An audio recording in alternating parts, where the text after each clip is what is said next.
தேசிய ஜனநாயக கூட்டணி சார்பில் தருமபுரி மாவட்டத்தில் போட்டியிடும் வேட்பாளர்களை ஆதரித்து பாஜக முன்னாள் மாநில தலைவர் அண்ணாமலை பரப்புரை மேற்கொண்டு வருகிறார். நேரலையில் காணலாம். பல இடத்தை உடைத்து இங்கே வந்து நின்று கொண்டிருக்கின்றார்கள். பல சோதனைகளை தாண்டி நின்று கொண்டிருக்கின்றார்கள். அது உங்களுக்கு ஏற்படக்கூடாது என்பதற்காக நம்முடைய பிரதமர் ஐயா மோடி அவர்கள் 33% இடஒதுக்கீடு பாராளுமன்றத்தில் உங்களுக்கு உறுதிப்படுத்துவதற்காக இந்த அரசியல் திருத்த சட்ட மசோதாவை கொண்டு வந்தாங்க. யாருக்கும் எதிரானது கிடையாதுங்க. எல்லா மாநிலத்திற்கும் 50% உயர்வு, 50% நம்முடைய எம்பிக்களுடைய உயர்வு. அகில இந்திய அளவில் 543 எம்பி, 816 எம்பியாக 50% உயர்வு. தமிழகத்தை பொறுத்தவரை 39 59 உயர்வு. கர்நாடகா 28 42 உயர்வு.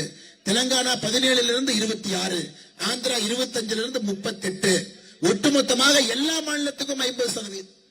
இந்த மசோதா வருவதற்கு முன்பு தென் மாநிலங்களுடைய மொத்த எம்பிக்கள் 129. இந்திய எம்பிக்களுடைய விகிதாச்சாரத்தில் 23.7. இந்த மசோதா வந்த பிறகு தென் மாநிலத்தினுடைய மொத்த எம்பிக்கள் 195 உயர்வு. விகிதாச்சார அடிப்படையில் அதே 23.8. யாருக்குமே பிரச்சனை ஏற்படுத்தாம சகோதரிகளை முன்னேற்ற வேண்டும். நமக்கு ஒரே ஒரு சௌமியா அன்புமணி அவர்கள் பத்தாது, இன்னும் 10 சௌமியா அன்புமணி வேண்டும் என்பதற்காக உருவாக்கப்பட்ட அந்த மசோதா. அதே போல நமக்கு ஒரே ஒரு மரகதம் வெற்றிவேல் அக்கா வேண்டாம், இன்னும் பல மரகதம் வெற்றிவேல் அக்கா வேண்டும் என்பதற்காக உருவாக்கப்பட்ட மசோதாவை நேற்று சாயங்காலம் பாராளுமன்றத்தில் காங்கிரசும் திராவிட முன்னேற்ற கழகமும் இணைத்து இந்த மசோதாவை தோற்கடித்திருக்கின்றார்கள். அருமை சொந்தங்களே, 298 எம்பிக்கள் வேண்டும், 230 எம்பிக்கள் வேண்டாம். அதனால் அருமை சொந்தங்களே, சகோதரிகளே, மோடி ஐயா எப்படியும் இதை திரும்ப கொண்டு வந்து எப்படியும் அதை சாத்தியமாக்குவார்கள் என்று நமக்கு தெரியும். ஆனா நேற்று இந்த மசோதாவுக்கு எதிராக வாக்களித்து, தாய்மார்களுக்கு எதிராக வாக்களித்து, பெண்களுடைய குரல் பாராளுமன்றத்தில் சட்டமன்றத்தில் வரக்கூடாது என்று நினைத்த திராவிட முன்னேற்ற கழகத்துக்கும் காங்கிரசுக்கும் தருமபுரியில ஒரு தாய்மார் கூட நீங்க ஓட்டு போடக்கூடாதுன்னு அன்போடு கேட்டுக்கொள்கின்றேன். ஏப்ரல் 23ஆம் தேதி தேர்தல் நடக்கும் பொழுது ஒரு தாய், ஒரு சகோதரி, முதல் தலைமுறை வாக்காளர், நீங்க யாருமே இவங்க இன்னும் அப்படியே அந்த பழைய கால அரசியலை வைத்திருக்க வேண்டும் என்று நினைக்கின்றார்கள். புதிதாக எளியவர்கள், கிராமத்திலிருந்து வர்றவங்க, முதல் தலைமுறை அரசியலுக்கு வர்றவங்களுக்கு வாய்ப்பு கொடுக்க வேண்டும் என்று மோடி அவர்கள் நினைத்தும் கூட எப்படி நேற்று திட்டமிட்டு அந்த மசோதாவை தோற்கடித்திருக்கின்றார்கள் என்பதை முழுமையாக நீங்கள் புரிந்து கொள்ள வேண்டும். அன்பு சொந்தங்களே, கடைசியாக 1973 கடைசியாக தொகுதி மறுவரை செஞ்சோம். 1973 நம்ம பிறகு கூட இல்லைங்க, நிறைய பேர் பிறந்திருக்க மாட்டேங்க. இங்க 1973 அன்னைக்கு 525 545 எம்பி உயர்த்தினாங்க, 20 எம்பி சேர்த்துனாங்க. நம்ம கலைஞர் கருணாநிதி என்ன சொன்னார் தெரியுங்களா? தமிழ்நாட்டுக்கு எம்பி வேண்டாம் அப்படின்னார். 525 எம்பிக்கள் நமக்கு இருக்கும் பொழுது தமிழகத்திற்கு 39 எம்பி. அது 545 1973 உயர்த்தும் பொழுது கலைஞர் கருணாநிதி அவர்கள் எங்களுக்கு எம்பி வேண்டாம் என்று சொன்னார். 20 எம்பி இந்தியாவிலே அதிகப்படுத்தியும் கூட தமிழகத்திற்கு நியாயமாக 41 எம்பிக்கள் 1973 உருவாகி இருக்க வேண்டும். வேண்டாம் என்று சொன்ன ஐயா கருணாநிதி அவர்கள் இன்னைக்கும் அதே 39 இருக்கும். இன்னைக்கு 39 59 உயர்த்த வேண்டும் என்று முடிவு செய்தும் கூட இன்னைக்கு ஸ்டாலின் ஐயா வேண்டான்னு சொல்றார். பாருங்க, அப்பா செய்த அதே தவறு இன்னைக்கு மகனும் திட்டமிட்டு இந்த நேரத்தில் அதே தவறு செய்யறாங்க.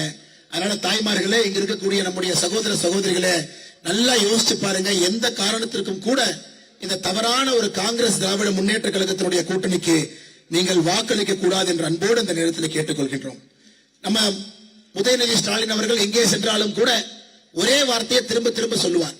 மோடி ஐயா தமிழ்நாட்டுக்கு எதுவும் செய்யல. ஐயா மோடி ஐயா தமிழ்நாட்டுக்கு என்ன செஞ்சாரு இன்னொரு மேடையில பேசலாம். மோடி ஐயா தருமபுரிக்கு என்ன செஞ்சாங்கன்னு இந்த மேடையில பேசுவோம். மத்திய அரசு, பாரத பிரதமர் நரேந்திர மோடி அவர்கள் நம்முடைய அம்ரித் பாரத் திட்டத்தின் கீழ் தருமபுரி ரயில் நிலையத்துடைய மறுசீரமைப்புக்கு 61 கோடி ரூபாய் ஒதுக்கப்பட்டிருக்கிறது. மொரப்பூர் தருமபுரி இடையே 36 கிலோமீட்டர் நீளத்துக்கு புதிய ரயில் பாதை 359 கோடி. பெங்களூரு சென்னை விரைவு சாலையின் ஒசூர் தருமபுரி பிரிவு சாலை பணிகள் 4541 கோடி. தருமபுரி சேலம் பிரிவில் உள்ள தொப்பூர் கணவாய் பாதையை மேம்படுத்தல் 905 கோடி. 3ஆம் கட்ட ஒகேனக்கல் கூட்டு குடிநீர் மற்றும் புளூரோசிஸ் தடுப்பு திட்டம் இந்திய அரசு நிதி 2283 கோடி 43 லட்சம். தமிழ்நாட்டு அரசினுடைய நிதி 1172 கோடி 50 லட்சம். ஆனா இங்க ஸ்டிக்கர் வேற மாதிரி விட்டுவாங்க ஐயா. ஜெய்கா அண்ணன் சொன்னாங்க, ஜப்பானுடைய நிதியுதவி 4384 கோடி. அந்த ஜெய்கா முழு நிதியுதவிக்கும் இந்திய அரசு பொறுப்பேற்றிருக்கிறது. தொழிற்சாலைகளுடைய பங்களிப்பு 588 கோடி. எந்த திட்டத்தை நீங்க பார்த்தாலும் மோடி ஐயா மத்திய அரசு தருமபுரி கொடுத்திருப்பாங்க. அமிர்த் திட்டத்துல 33 கோடி மதிப்பிலான 20 திட்டங்கள் நிறைவேறிக்கிறது. ஜல்ஜீவன் திட்டத்துல தருமபுரி மாவட்டத்துல 2,09,000 வீடுகளுக்கு பைப்பு மூலமாக குடிநீர் கொடுக்கப்பட்டிருக்கிறது.